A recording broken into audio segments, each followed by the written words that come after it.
चिथड़ा उड़ी, इतना चिथड़ा कि चींटी भी कंफ्यूज हो जी सा कि चिन्नी हा की मांस।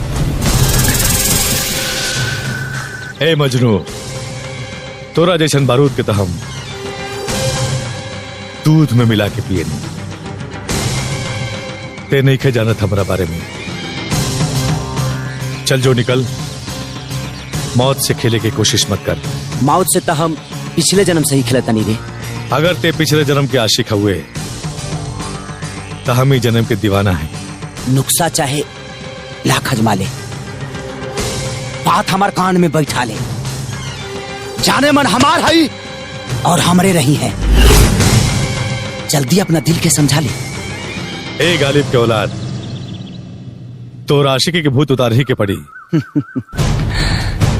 हमारे भूत भगवान ना उतार पहिले तो तोर का औकात बा।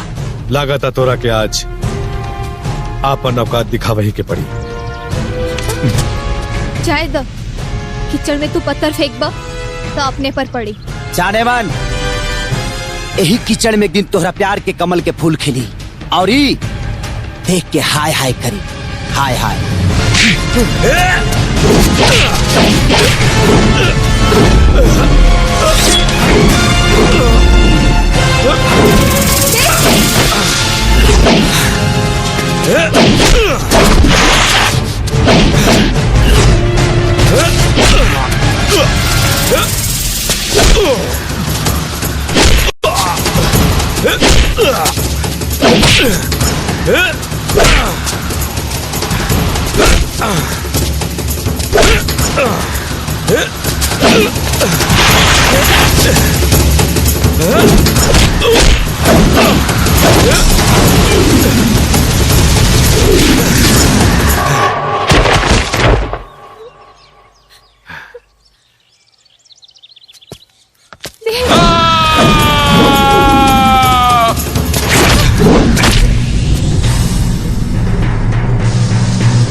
सुन, आज तक तोहरा के छोड़ देता नहीं।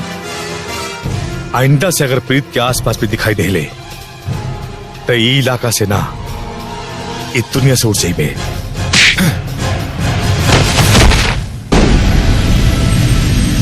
तोहरा दर के दर जाऊं ऊंचा ऊंचा शान बसाहिब,